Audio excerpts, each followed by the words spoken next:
তারপরে দেখুন এখানে ওদের ভাগ্য দেখুন, ছাতা ধরে আছে, মাছগুলো স্রোতের বিপরীতে লাফালাফি করে। আপনারা তো অনেকে জানেন, যারা মাছ সম্পর্কে জানেন তারা। তো এই মাছগুলো লাফিয়ে লাফিয়ে উঠছে, ছাতা ধরলেই ছাতার উপরে মাছ উঠে আসছে। তারপরে দেখুন এটাও পাহাড়ি একটা অঞ্চল, এখান দিয়ে হালকা করে পানি যাচ্ছিল, আর এই পাথরটার নিচে দেখুন কি পরিমাণ টাকি মাছ এসেছে। মানে ওরা উপরে ওঠার চেষ্টা করছিল, কিন্তু এখানে এসে আটকে গেছে। এই লোকটা এসে মাছগুলো ধরে নিচ্ছে। দারুণ, কিন্তু অনেক মোটা মোটা অনেক টাকি মাছ, দেখতেও ভালো লাগছে। টাকি মাছের ভর্তা খেতেও কিন্তু খুব ভালো লাগে। তারপরে এইখানে দেখুন, এখানেও বন্যার সম্ভবত পানি যাচ্ছে, লোকটা নেট নিয়ে দাঁড়িয়ে আছে, আর এখানে মাছগুলো যাওয়ার সাথে সাথে লোকটা ধরে নিচ্ছে। কি কপাল, চিন্তা করে দেখুন, অল্প সময়ে মাছ ধরছে সে।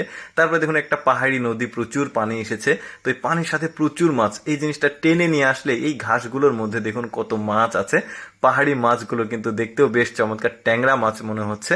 হ্যাঁ, কয়েক রকমের মাছ আছে, সব জলজন্ত মাছ, ভালো লাগছে দেখতে। তারপরে দেখুন এই মাছের দৃশ্যগুলো দেখুন, একসাথে কত মাছ ড্রেন দিয়ে